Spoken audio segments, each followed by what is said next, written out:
What makes River Cafe distinct amongst others is the fact that our location is essentially located in downtown of Calgary, but we still are right in the middle of Princess Island Park, so that gives us a really beautiful, desirable location where it feels like you're still in the mountainous regions of Alberta, and that's going to give us that indigenous feel, which then we translate into the feeling of the food as well. We like to use a lot of locally sourced ingredients, and having that translation mixed between it all gives us that connection to the areas. And instead of just using the ingredients as local and sustainable as a preparation in the kitchen, it also translates into our involvement in the community.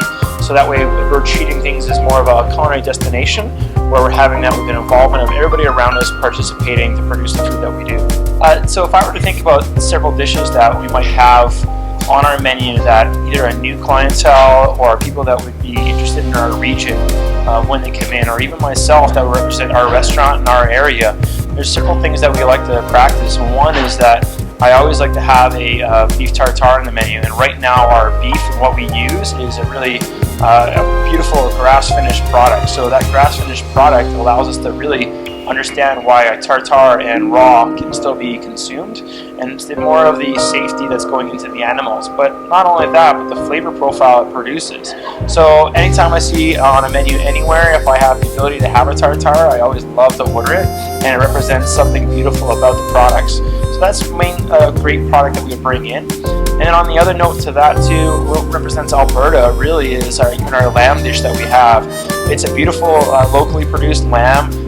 We serve that with ricotta nudie on it as well, and that nudie is also made by a beautiful person that's in the area who makes some amazing cheese. So we buy this beautiful ricotta in, and the cooks work very carefully on making sure we have a light, delicate product going underneath it. So it's like little tiny pillows going underneath the lamb. So you have that great local ricotta and a locally produced lamb, and that really showcases a lot of what can be done in Alberta right now.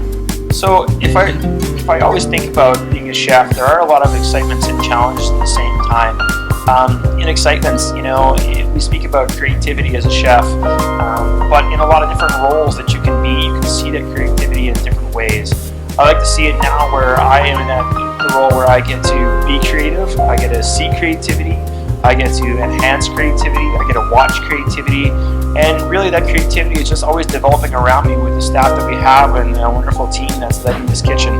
There are some guys that have just amazing talents that are doing creativity all day long. Every little dish, every little challenge, every little thing that they're going through, they're producing these wonderful products. But at the same time, that creative is kind of a half the side of it all to being a chef, and then the other challenges that are brought up are in the seasonality that we use. It is finding ingredients, it is adapting when those ingredients change, it is sourcing the ingredients, but even on the other side of it, it is still learning to be an electrician. It's learning to be a mentor. It is being a therapist sometimes. It is being a little bit of that HR department. You're a plumber, you're a carpenter, you're fixing things, you're doing a lot of those other things, and to be a chef you need to be multi-talented. So it is having that ability to be cooking at the same time, to understanding problems that may happen in the background, and finding the answers and the solutions and thinking on your feet. So while you got to be creative, that creativity also pushes you to be able to do a lot of multitasking in a kitchen.